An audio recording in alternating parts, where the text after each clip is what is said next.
So I have talked about the overall teaching of the Buddha, that he gave us the path. The highest goal in Buddhism is to liberate our mind from suffering.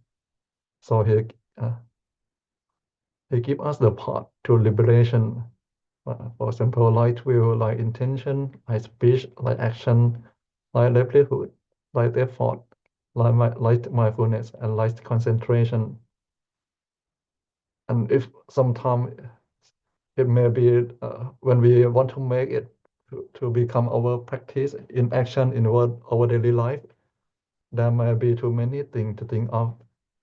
So in the past, uh, we conclude, since the past, we conclude this Noble Eightfold Path into three training. Yes. We call the first one is Sila, ethical conduct. Second one is Samadhi, or mental discipline.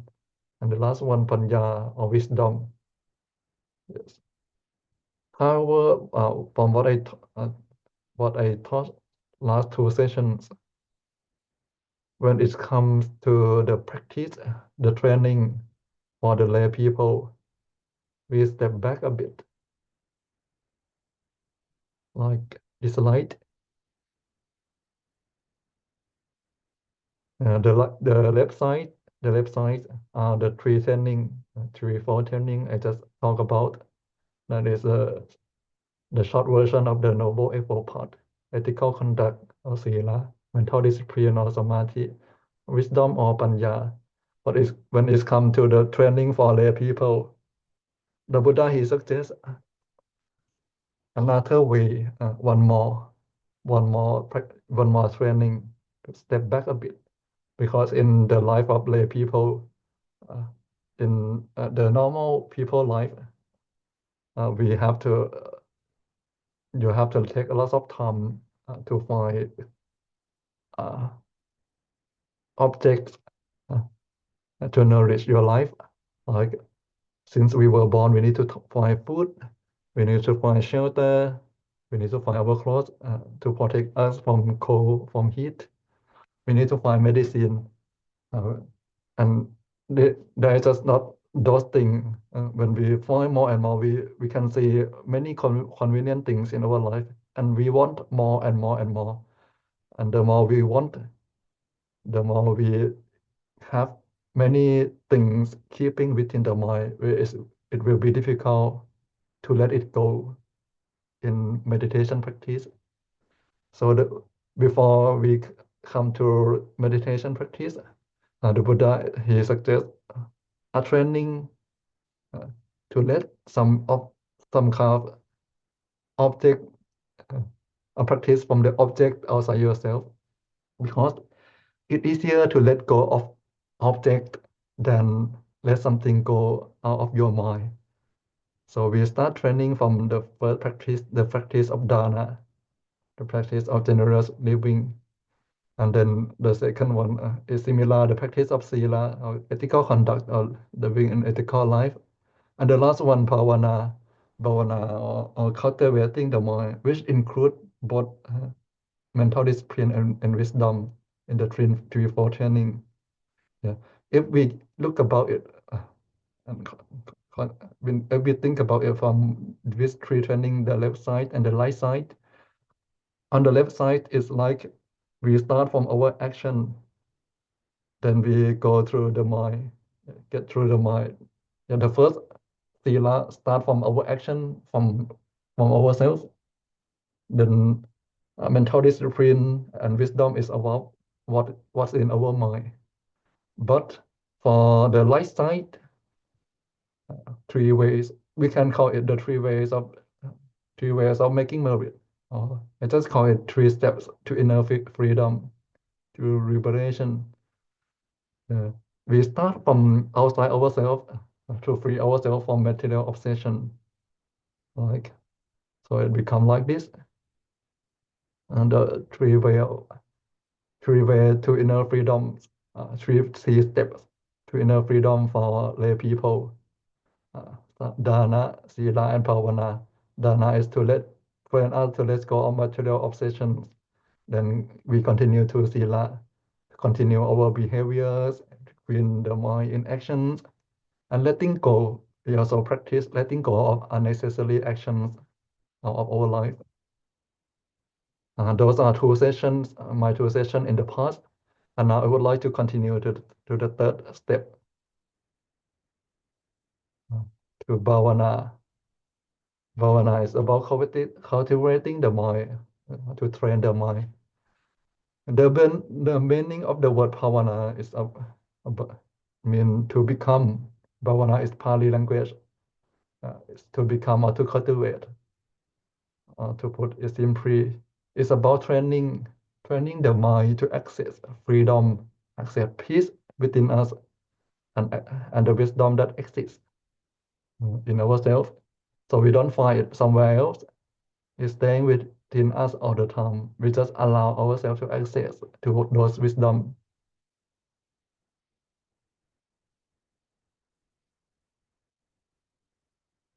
Uh, and for Pavana, there are two way to practice Bhavana.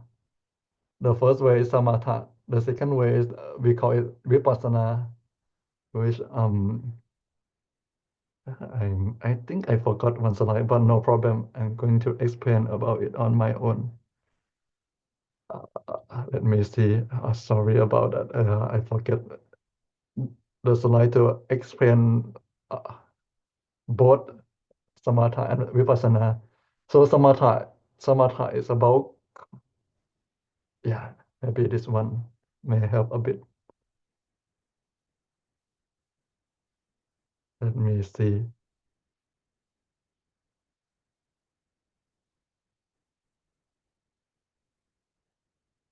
Yes. There's samatha and vipassana. Samatha means tranquility or calm, while vipassana means spatial seeing or insight, which I'm going to talk about it later. Which, if you have ever practiced meditation or learn Buddhism somewhere, you may heard it. You may heard about these two words many times: samatha and vipassana. Samatha, which means tranquility or calm, is referred to uh, technique to calm down our mind, which include our meditation practice. And there is a great teaching monk in the past that he conclude the way to train the mind into 40 methods. Uh, Like for example, these are just a few examples to train the mind in samatha way, a way to make our mind calm. The first method we call it in Pali called kasina, or in English it may be color dicks. Uh, so it's a way that we visualize some kind of color or object. For example, in the past they may look at the earth, water, fire, or just the air. They may make a hole to be able to see an object. Yeah. We call it color dicks because normally they make it to be kind of circle. For example, they may light up a fire, and they may make a hole to look at the fire, and they look at that object to remember it to be their meditation object. So it's kind of similar to our uh, meditation method to visualize something. There is kasina, and in those 40 methods, it is mentioned kind of four elements. For example, earth, water, fire, air, and kind of casino of the color. For example, some people may prefer looking at blue color. They will make a circle of blue color, maybe yellow, red, white. Or some people just look at the light, something bright, or just space. Yeah. Just visualize an empty space as if they have an empty space in their mind, and just be with it. This is some example of kasina. And the second one, anusati or recollection. This is also one of the very kind of uh, famous method. Many people know it, a well-known method. Recollection, for example, some people that recollect, they think of the Buddha in their meditation, the Dhamma, the teaching of the Buddha, the Sangha, or some kind of very great person. Yes, it can be many methods. So we think it's like we think of something lightly and be with it, have the sense of that thing with us through the meditation. Is the second method to calm our mind. The third method, I forget the in recollection. There is also mindfulness of recollection of death or mindfulness of death. We also one of the well-known method. So we can think of death during meditation. Um, Anapanasati. We can focus on our breath, the flow of our breath when we breathe in and breathe out. So it can be kind of our meditation object. So it's like when we think of the Buddha, it can be kind of image or feel the energy of the Buddha. And the third group may be it called asubha or repulsive objects. So we can look at kind of a corpse, dead body. So we will be detached from all beauty. And the last example, divine abidings. For example, loving kindness. Like we practice loving kindness meditation, compassion meditation, uh, or empathetic joy, or equanimity, which kind of higher level. So normally in practice, people who practice divine abiding or sublime state in meditation, they may practice loving kindness meditation or compassion meditation. These are just a few examples from those 40 methods, uh, which is a way to calm down our mind. And when we practice meditation, how can we check if we can get better uh, for the samatha? If we already made a progress in our meditation, there are three levels of samatha. The first level, if you practice meditation and you find that your mind remains steadily, you can focus on your meditation object, or you can just free your mind from all worry, just stay still for a short moment, maybe just only 5 to 10 seconds. I would say that your mind is already in meditative state, but you may not feel so calm, you may not feel peaceful yet, but you can just stay at the present moment or stay with one thing for only 5 or 10 seconds. It may be with your daily activities, for example, reading, watching TV, or performing various tasks, for example, doing your jobs, or doing something, but you keep focusing on one action or one object, and you can do it. Or you can do nothing for 5 to 10 seconds. It means your mind is already in this state of meditation. It means you can do it. If you find yourself, you can do it. You can focus on something for 5 to 10 seconds. It means you can meditate. You can go further in your meditation. And when you can continue like this, you can do it often, especially to calm your mind without any kind of activity like reading or watching TV. You just focus on the meditation object. At one point, you may start to find your mind remains calm and still for longer periods. Yeah. But you may lose it sometime. Yeah. You may lose you may get distracted at some point. You find it longer. For example, you may find your meditation, the time pass so fast, your mind is not wandering around, and the time pass so fast, you are with your meditation. So it means you may be already reached the second step,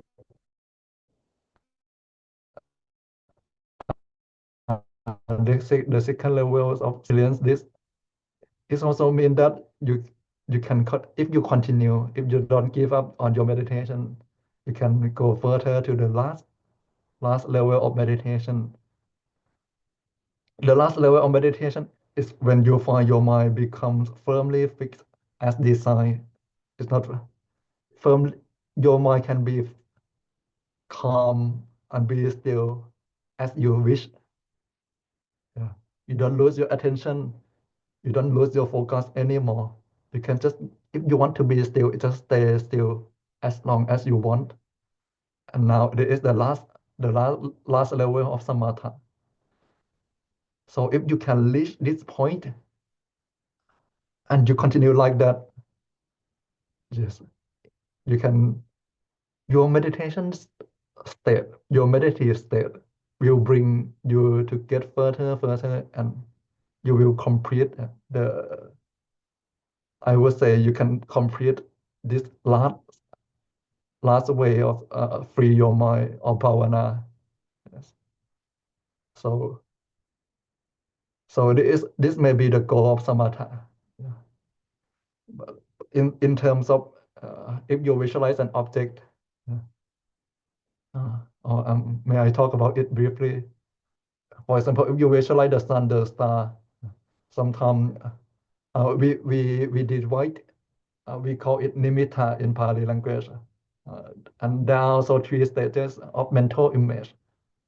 And also for people who use breathing technique, they also find it become their object as well somehow. And let me talk about it first, and I will tell you how it relates to those breathing technique, or how it, how it relates to your visualized object.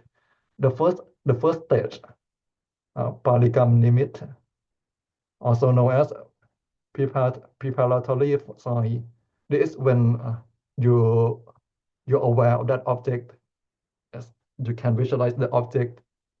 If you can do it, it means you reach the first state of nimit, or the mental image. And the second state, we call it ukkaha nimit, or the acquired sign.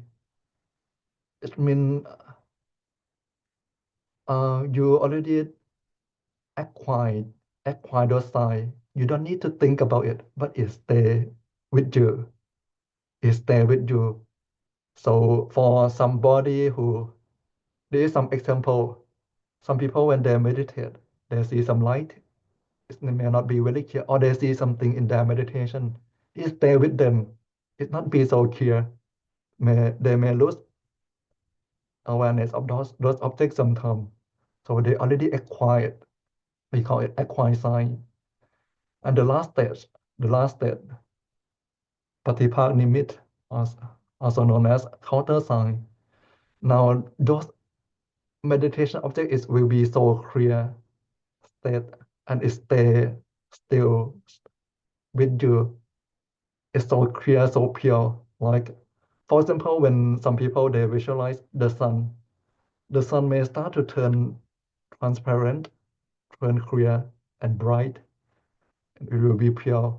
And many people who experience it, sometimes they say that this this sun turn clear, or may not be clear, but the light, this sun is so bright, brighter than the sun on the midday on the sky, but they can look it in very comfortable way.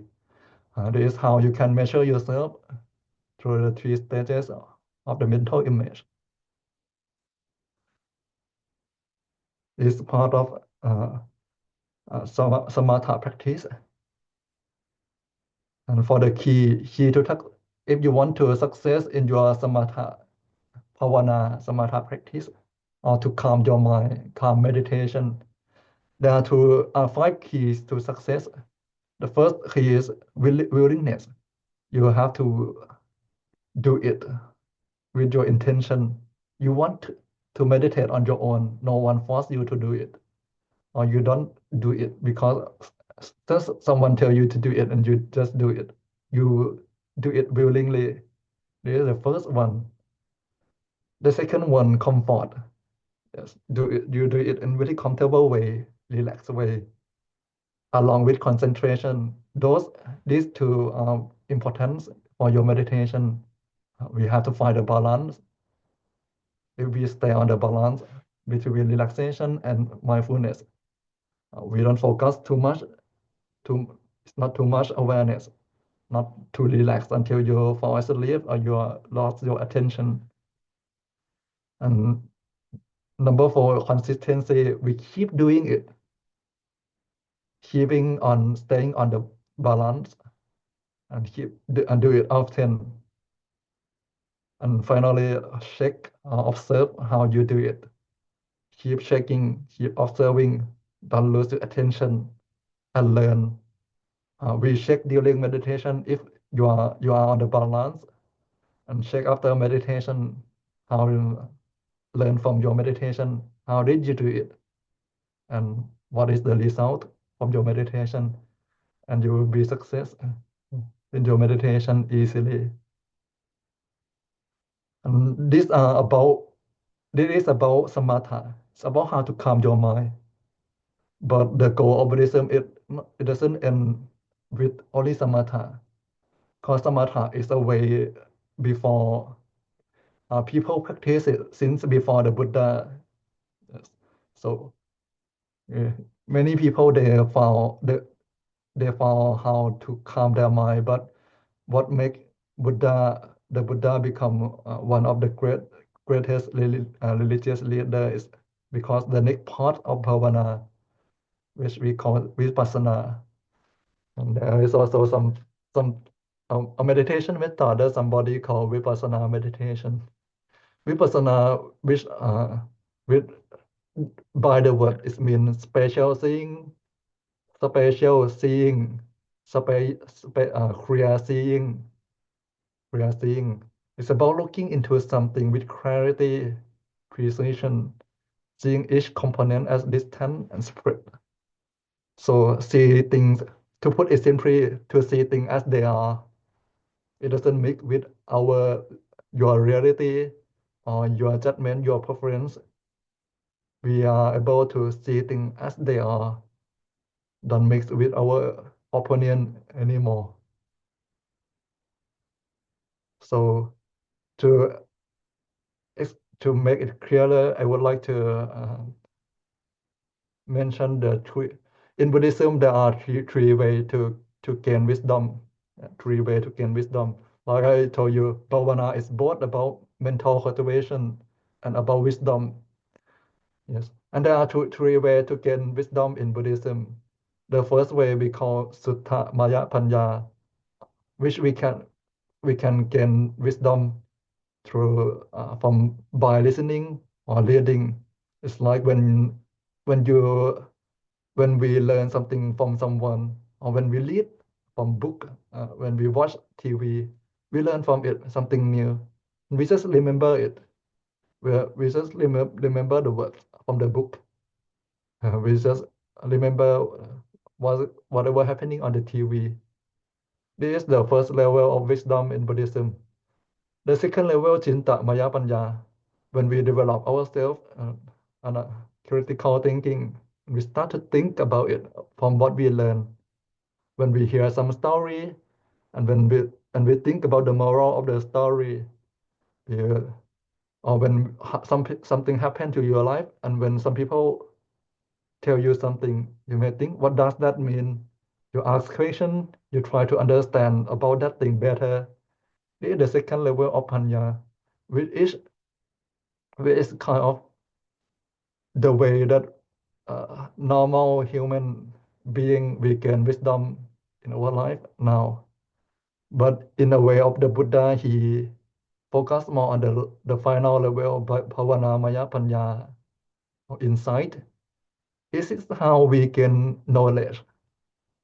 We gain understanding through knowing it. It not just think we don't think about it.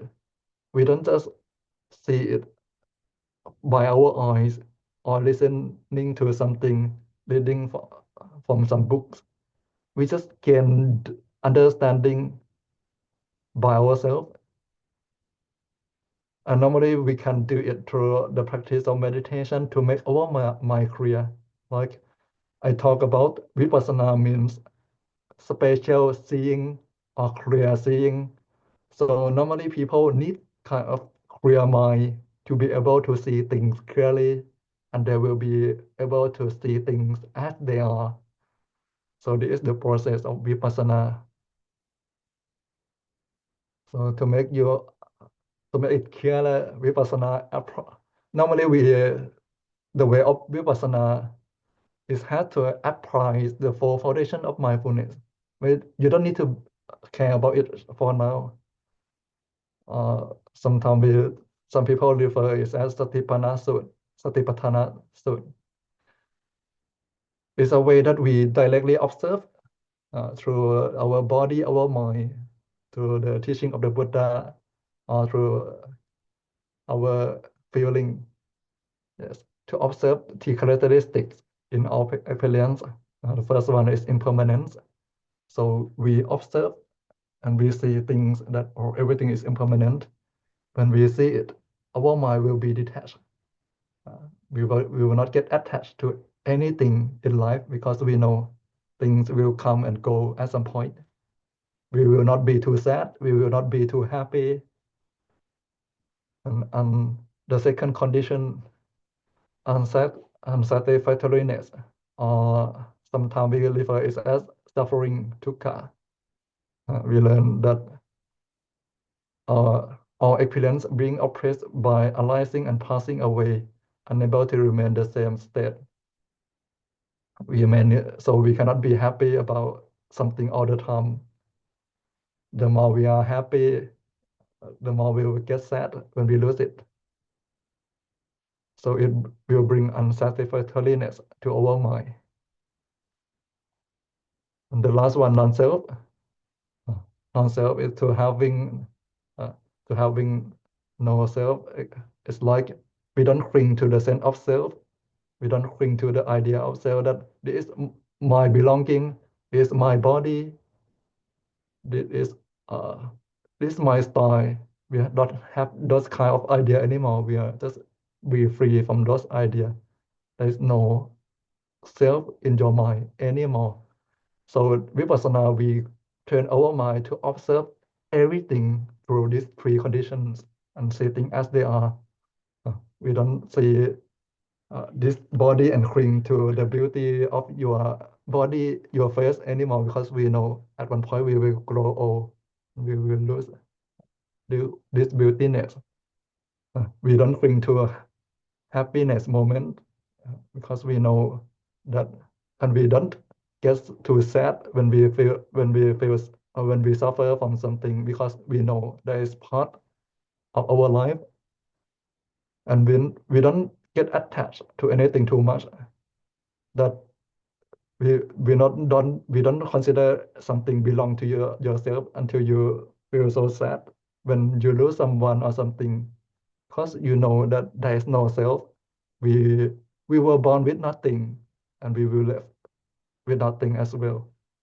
So we see reality through this condition in vipassana practice. And somebody may, if you have question, and what should we practice in Bhavana between samatha or vipassana? Once the Buddha said about it, the Buddha addressed that bhikkhu.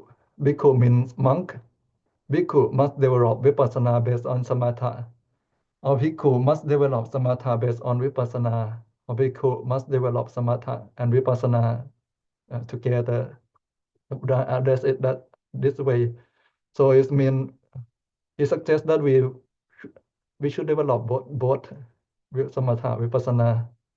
And how can we do it? Let me talk about it. Before we continue, I already told you how we can measure the state of samatha. Yeah. At first, you can calm your mind, you can focus for 5 to 10 seconds, The second level, you can focus for a longer period of time. And the final level, you can just make your mind calm as long as you wish. Those are stage of samatha. And what about stage of vipassana? I would like to refer it as four stages of awakening, which is quite deep about it. But I think some of you may already learn about it. Four stages of awakening, because the goal of samatha is just to calm your mind. And some people may calm their mind until they reach what we call jhana, uh, which there, there are many things about it, about jhana, but the goal of samatha is to calm their mind, to clear their mind. So if their mind is clear enough, they will be able to see things more clearly, and they can continue practice vipassana. So when they see things, their mind will be clear. It's like my glasses. My glasses. If I want to see things as they are, I have to clear my lens, and I need to wipe it if there may be dirt or something on my glasses. Yeah, it's best to make these glasses clear and clean, so I can see things clearly as they are. Our mind as well, if we want to see things as they are, one thing that we need is to make our mind calm and clear, maybe through the practice of samatha. Oh, I just see that now it's already 8 p.m. And next week it will be my session as well. So I'm going to conclude about it a bit, and we are going to continue next week for this session about Bhavana. And next week I will review my teaching a bit as well. So people who haven't joined it today, they will understand it. Because I already showed you this slide, may I talk about it a bit? For stages of awakening, the goal of vipassana is to free oneself from suffering. Or sometimes they call it the cycle of rebirth, something like that. The first the first state of awakening is sotapanna, because it's dim and teller. Second level is Sakatagami, or once returner, Anagami, or non-returner, and Arahant. The worthy one is the same level as the Buddha. We call anybody who reach this stage, can call them that they already attain enlightenment. And there are ways to check the level if anybody already reached those stages. I was wondering a little about Kasina. It is only visualization practice. Um, Actually, it's so I will just for today. I will just finish with this slide. I will explain more next week. Yes, and now let me answer because it's already over the ending time. Al Samalahang sound like Sama Allah. Oh, it's not that way, but you can think about it that way. Alahang is it might be possible. Yeah, Nancy, you have a good idea. Yes, it's possible. It may be how people, yeah, they interpret it in kind of different way, and it become a new word.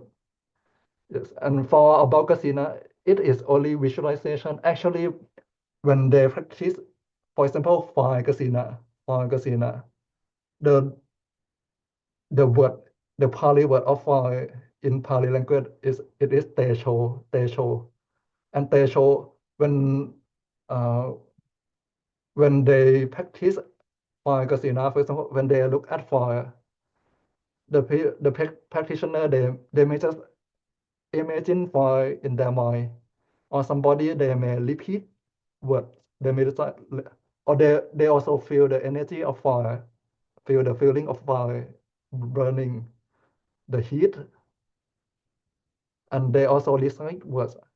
Tesho which mean fire, Kasinang which mean the color disc, something like that, the object. So they repeat this word. But if you want to adapt it, for you may, if you want to practice uh, for Kasina, for example, you light the candle and you may repeat any words that help you feel the energy of fire.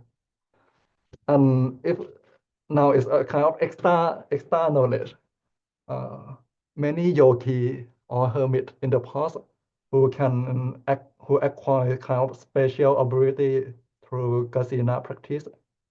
Most of them acquire those ability through Kasina practice.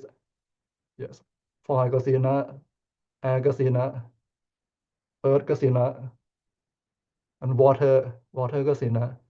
They acquire kind of special ability through this Kasina practice. So if you would like to try it, you can do it as well. It's kind of, it's not kind of Buddhist practice. It's kind of a practice of yogi or hermit in the past. Yeah. Yeah, breathe. Yeah. I mentioned that. I mentioned that breath. The breath. The breath can be a kind of object. Somebody who focus on the flowing of their breath. Some people, when they uh, keep focusing on the flow of their breath, and it's also related to the stages of nimitta or mental object. Like some at first, those people may just feel the the flow of the breath, breathing in and breathing out, and at some point, they start to feel the flow. They start to see, not to feel, to see the. It's like a stream of water flowing in and out. It's clear. They don't think about it, but they see it. It start to be kind of part of their breath, but they see the part, and it's clear and it's pure, and it becomes their meditation object. And it doesn't mean you have to see it. Yes, it's one of the experience. Yeah. But many people, or somebody, if they visualize the Buddha, maybe the Buddha statue at some point, the Buddha from the maybe the golden Buddha start to be clear Buddha. But most of meditation objects at some point it turns to become clear object. Yes. Yeah. I hope you get the answer. This practice of kasina, which actually in the ancient book. I just forget the name of that book. Yes. Uh, Visuddhimagga. I forget the name of the book in English.